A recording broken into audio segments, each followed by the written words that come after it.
Hello everyone, welcome to Knowledge Central. मेरा नाम है दीपक सिंह और आज के इस वीडियो में हम बात करेंगे सेंट्रल विस्टा प्रोजेक्ट के बारे में। जैसा कि हमें मालूम है कि सेंट्रल विस्टा प्रोजेक्ट के कंस्ट्रक्शन को लेकर पिछले महीने दिल्ली हाई कोर्ट में एक अपील की गई थी और उसके बाद इस समय सुप्रीम कोर्ट में भी एक अपील की गई है।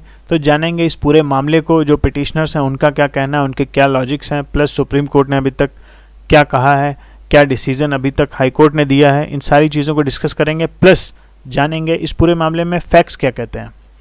उससे पहले सबसे पहले इस समय एक न्यूज़ आर्टिकल सामने है जिसमें ये कहा गया है कि plea in Supreme Court against High Court's refusal to stay work on Central Vista. यानी पिछले महीने मई में दिल्ली हाई कोर्ट में एक पिटीशन फाइल की गई थी और जिसमें ये कहा गया था, यानी पिटिशनर्स का कहना था कि जो ये सेंट्रल विस्टा प्रोजेक्ट है इसके काम को रोक दिया जाए। लेकिन दिल्ली हाई कोर्ट ने जो डिसीजन दिया उसमें कोर्ट ने कहा कि इस प्रोजेक्ट को नहीं रोका जा सकता क्योंकि this project is a project of national importance. National importance का मतलब है कि ये जो प्रोजेक्ट है ये किसी एक पार्टी को या किसी एक रीजनल ब्लॉक को या किसी एक कम्युनिटी को बिलोंग नहीं करता है, बल्कि ये पूरे देश के लिए है। इसका जो इम्पोर्टेंस है वो पूरे देश के लिए है। प्लस दूसरा काम जो किया हाई कोर्ट ने, वो एक फ़ाइन लगा दिया 1 लाख रुपए का। जो भी पिटिशनर्स थे आन्या मल्होत्रा एंड सोहेल हाशमी, तो इन पर 1 लाख रुपए का फ़ाइन लगाया कोर्ट ने। कोर्ट ने कहा कि आपने ये जो पिटीशन फाइल की गई है जिसमें कोर्ट का जो समय आप व्यर्थ ही बर्बाद कर रहे हैं, तो कोर्ट का कहना था कि this is all motivated intentions. यानी जो पिटीशन फाइल की गई है, अब वो चाहे पॉलिटिकल हो या कोई भी दूसरा उनके पास एजेंडा हो, कोर्ट ने, दिल्ली हाई कोर्ट ने ये क्लियर कहा कि आपका जो मकसद है इसके पीछे वो कहीं ना कहीं किसी पर्सनल चीज़ से मोटिवेटेड है। तो इस पूरे डिसीजन के अगेंस्ट जो पिटिशनर्स थे वो सुप्रीम कोर्ट चले गए हैं और अभी तक सुप्रीम कोर्ट ने कोई डिसीजन नहीं दिया है। आने वाले समय में जानेंगे कि सुप्रीम कोर्ट का क्या कहना है। उससे पहले डिस्कस करते हैं इस पूरे प्रोजेक्ट को। तो अब बात करते हैं सबसे पहले जो पिटिशनर्स हैं उनका क्या कहना है, उनके क्या आर्ग्यूमेंट्स हैं, उन्होंने क्या लॉजिक दिए हैं। तो सबसे पहला पॉइंट उनका कहना है कि क्योंकि हमें मालूम है ये पिछले 1.5-2 साल से हमारे साथ जो पूरी दुनिया है सब जो कोविड से जूझ रहे हैं, तो इस पूरे टाइम में इनका कहना है कि हमारे हेल्थ सेक्टर को ज़्यादा से ज़्यादा फंड की आवश्यकता है। और जो कि कहीं ना कहीं सही भी है क्योंकि हिंदुस्तान का जो मेडिकल सेक्टर है, जो हेल्थ सेक्टर है, उसमें अभी बहुत सारे रिफॉर्म्स की ज़रूरत है। स्ट्रक्चरल रिफॉर्म्स चाहिए बहुत सारे। उसके लिए हमें ज़्यादा से ज़्यादा फंड चाहिए, रिसोर्सेज एलोकेट करने की ज़रूरत है। इसमें कुछ हद तक सच्चाई है। फिर इसके बाद इनका कहना है पिटिशनर्स का कि जो फंड है वैक्सीनेशन का, उस वैक्सीनेशन के फंड को ही इस प्रोजेक्ट में एलोकेट कर दिया गया है। यानी एक तरीके से ये सरकार पे ये इल्ज़ाम लगा रहे हैं कि जो वैक्सीनेशन का पैसा था वही पैसा उठाकर इस प्रोजेक्ट में सरकार ने डाल दिया है। फिर इसके बाद इनका कहना है कि ये सारा फंड इस प्रोजेक्ट के लिए जो भी पैसा आवंटित हुआ है, ये सारा पैसा जो है हेल्थ का जो इस साल का बजट था उस बजट से काट कर हमने, यानी सरकार ने इस पैसे को सेंट्रल विस्टा के प्रोजेक्ट में इन्वेस्ट कर दिया है।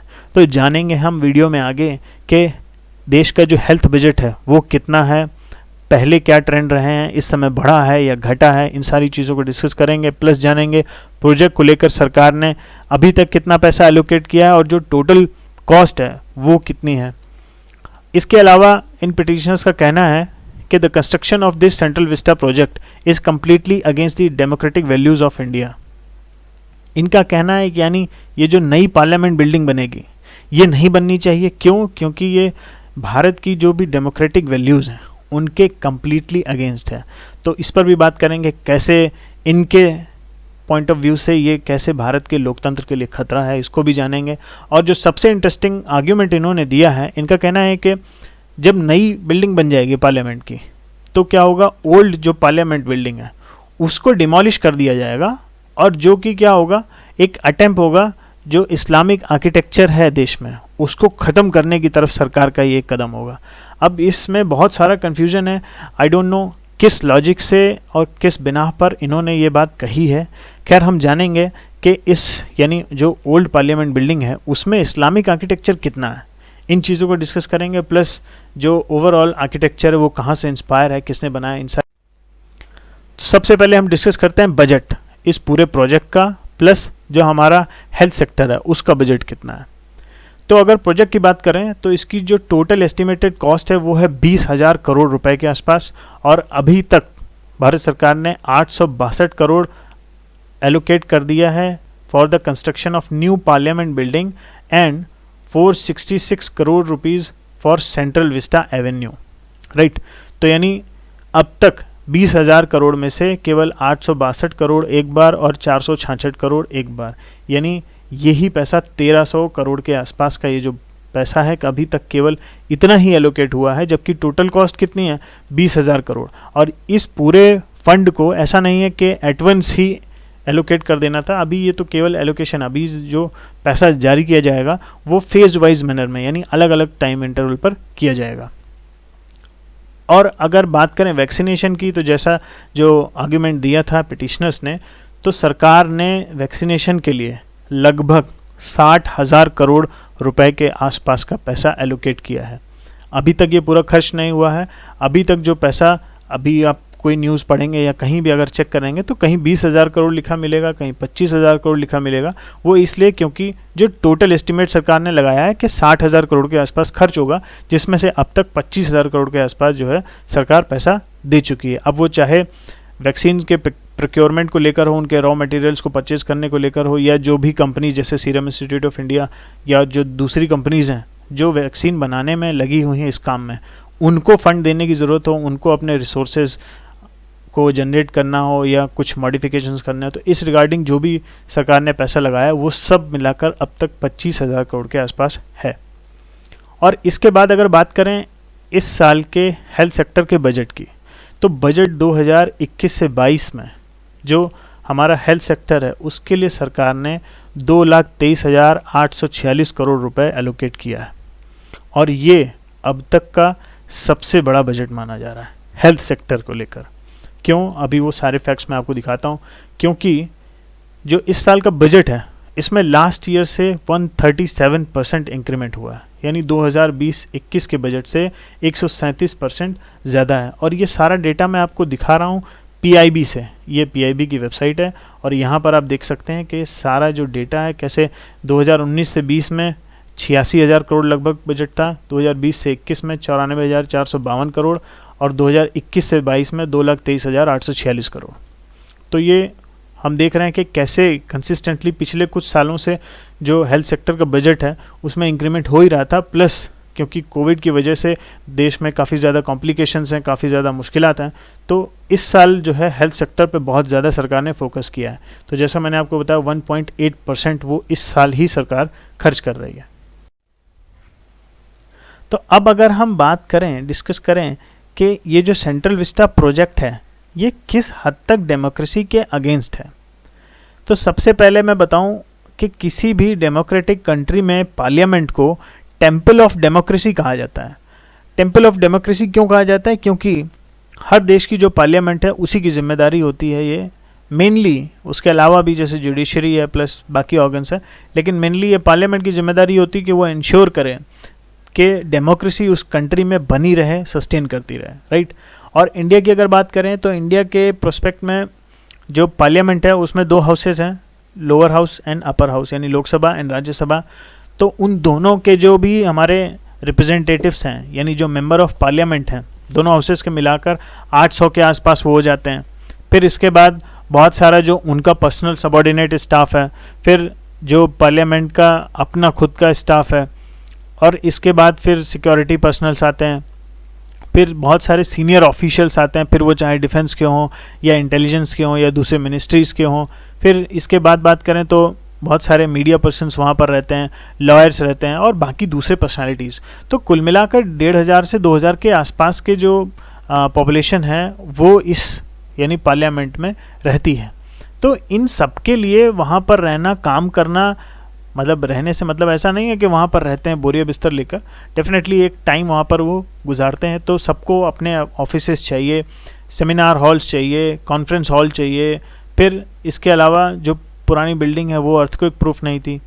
क्यों? क्योंकि ये बनी थी 1921 में। 1921 में एक्चुअली इसका काम शुरू हुआ था और 1927 तक आते आते ये कंप्लीट हुई थी। और इसका जो आर्किटेक्चर था वो डिज़ाइन किया था Edwin Lutyens and Herbert baker ने, राइट।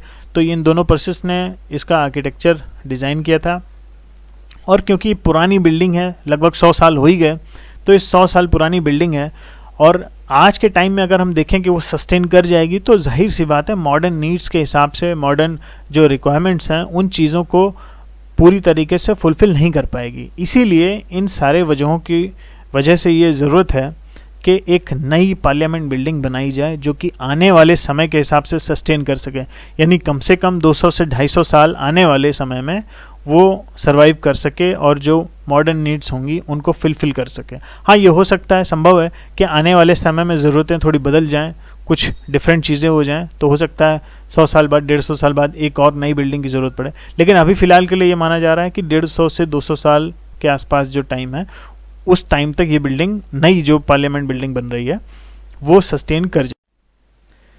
तो ओल्ड बिल्डिंग ऑफ पार्लियामेंट का जो आर्किटेक्चर है, तो जैसा हमने पहले डिस्कस किया कि जो इसके आर्किटेक्चर थे वो एडविन लुटियंस और हर्बर्ट बेकर थे। तो इनके हिसाब से जो पार्लियामेंट का आर्किटेक्चर है वो है पैलेडियन स्टाइल ऑफ आर्किटेक्चर। अब ये पैलेडियन स्टाइल ऑफ आर्किटेक्चर क्या होता है, इसको समझने के लिए ये सामने स्क्रीन पर इस समय 4 फोटोज़ हैं। अगर इनको हम क्लोजली ऑब्जर्व करें तो हम देखेंगे 2 सिमिलैरिटीज़। मेनली वो 2 सिमिलैरिटीज़ क्या हैं? हर फोटो में आप देखेंगे पिलर्स आपको दिखेंगे, राइट। चाहे इसमें या इसमें, और यहाँ देखें तो ये भी, इसमें भी पिलर हैं, इसमें भी पिलर है। यानी हर बिल्डिंग में क्या दिख रहे हैं हमें? पिलर्स। प्लस दूसरी जो कॉमन चीज़ है वो क्या है? कोई भी बिल्डिंग सिंगल स्टोरी नहीं है, राइट। मोस्टली सारी बिल्डिंग्स क्या हैं? डबल स्टोरी हैं। तो ये भी एक ख़ास बात है। तो इसी को बोला जाता है पैलेडियन आर्किटेक्चर। और अभी जानेंगे कि ये किस हद तक, कहाँ तक इस्लामिक है। तो इस्लामिक जो विंडोज़ होती हैं तो वो इससे डिफरेंट रहती हैं। प्लस ये जो आग बनता है, तो ये आग ऐसा नहीं होता है, इस्लाम में ऐसा आग बनता है, राइट। और वहाँ पर मेहराब बोलते हैं। तो इन चीज़ों का फ़र्क है। प्लस पिलर की अगर बात करें पर्टिकुलरली, तो पिलर ऐसे नहीं है, क्योंकि ये जो आर्किटेक्चर है तो ये सारा, उसकी मैं किसी दिन एक सेपरेट वीडियो बनाऊंगा डिटेल में regarding the old architecture and the new architecture of the old building and new building of parliament. तो उसमें थोड़ा और डिटेल से समझेंगे, कैसे विंडोज़ से हम समझ सकते हैं, प्लस पिलर्स में कैसे कैसे डिफरेंसेस आते हैं, इन सारी चीज़ों को डिस्कस करेंगे। अभी के लिए फ़िलहाल मोटे तौर पर इतना जानते हैं कि जो पैलेडियन आर्किटेक्चर है उसकी 2 खास बातें हैं। क्या? एक ये जो पिलर्स हैं फ्रंट में, और इसके अलावा डबल स्टोरी, मोस्ट कॉमन जो फीचर हैं वो। अब इनके अलावा एक और चीज़ कॉमन है जिसकी वजह से कनेक्ट किया जाता है, लोग ऐसा कहते हैं कि हाँ ये जो आर्किटेक्चर है ये पैलेडियन स्टाइल का है। तो ये लोकसभा का इस समय सीन है सामने। तो लोकसभा में जो सीटिंग अरेंजमेंट है, तो ये आप खुद देख सकते हैं कि कितना कॉम्पैक्ट है, कि एक छोटे स्पेस में कैसे इतने सारे लोग बैठेंगे। और इसके अलावा ये सारा सपोर्टिंग स्टाफ है, ऊपर देख सकते हैं आप, राइट। और ये एक ओल्ड फ़ोटो, मतलब एक ओल्ड आर्किटेक्चर की फ़ोटो है जो कि पैलेडियन आर्किटेक्चर स्टाइल में बना था, राइट। तो आप दोनों फ़ोटोज़ के बीच में सिमिलैरिटीज़ देख सकते हैं कि कैसे यहाँ सिटिंग अरेंजमेंट है, और वैसा ही सिमिलर सिटिंग अरेंजमेंट हमें लोकसभा में प्रेजेंट में दिख रहा है। तो ऐसी कई सारी चीज़ें हैं जिस वजह से कंपेयर करके ये कहा जाता है कि हाँ ये पैलेडियन स्टाइल ऑफ आर्किटेक्चर है। ये इस समय टॉप व्यू है जो कि मैंने गूगल मैप से उठाया है, और इसकी आपको कोई एग्जैक्ट फ़ोटो नहीं मिलेगी पार्लियामेंट के टॉप व्यू की। क्यों? क्योंकि ये एक नो फ्लाइंग जोन है, यानी यहाँ पर कोई भी एयरक्राफ्ट हो या फिर ड्रोन हो या फिर इनके अलावा कोई भी फ्लाइंग ऑब्जेक्ट हो, तो उसको पार्लियामेंट के ऊपर उड़ने की परमिशन नहीं है, राइट। तो इस वजह से यहाँ हम देख सकते हैं कि कैसे ये पूरा सर्कुलर बिल्डिंग है, और ये अंदर ये लोकसभा चैम्बर है, ये राज्यसभा चैम्बर है। तो इसमें एक ब्लॉक से दूसरे ब्लॉक मूवमेंट करना होता है। प्लस ये सब कुछ जितना भी है, ये सारा सेटअप काफ़ी हद तक कॉम्पैक्ट है, यानी आज के समय से अगर देखा जाए तो बहुत ही लिमिटेड रिसोर्सेज हैं। अब कंपेयर करते हैं एक और बिल्डिंग से। ये एक ओल्ड फोटो है ऑफ ओल्ड पार्लियामेंट, राइट। और ये लेफ्ट साइड पर एक फ़ोटो है 64 योगिनी मंदिर की। तो 64 योगिनी मंदिर मध्य प्रदेश में एक मंदिर है। तो क्योंकि कहा जाता है कि जो ओल्ड पार्लियामेंट है उसको एडविन लुटियंस स्पेशली, तो उन्होंने ही डिज़ाइन किया था पैलेडियन स्टाइल में। लेकिन यहाँ अगर हम एक कंपैरिजन ड्रॉ करें तो सर्कुलर बिल्डिंग हम यहाँ भी देख रहे हैं, वैसे ही सर्कुलर बिल्डिंग हमने अभी पीछे मैप में देखी। फिर अंदर एक स्ट्रक्चर देख रहे हैं, अब यहाँ पर भी एक सेंट्रलाइज स्ट्रक्चर है। इसको अगर हम मान लें कि ये लोकसभा चैम्बर है तो इसके जस्ट पीछे इधर इस साइड कहीं हमें मिलेगा राज्यसभा चैम्बर। और अगर सामने की वॉल्स को देखेंगे, जो पैलेडियन स्टाइल की खास बात है क्या, पिलर्स, तो वैसे ही पिलर्स यहाँ पर भी कार्व हैं। कहा जाता है कि ये मंदिर पूरा बन नहीं पाया, क्यों? क्योंकि अगर हम यहाँ पर आप अगर इसको सामने से विजिट करेंगे तो आपको दिखेगा कि जो पिलर्स हैं वो कंप्लीट नहीं हो पाए हैं। तो पिलर्स के बीच का जो मटेरियल है वो हट नहीं पाया। लेकिन अंदर से अगर मैं आपको दिखाऊं फोटो, तो इस समय ये अंदर की फ़ोटो है 64 योगिनी मंदिर की।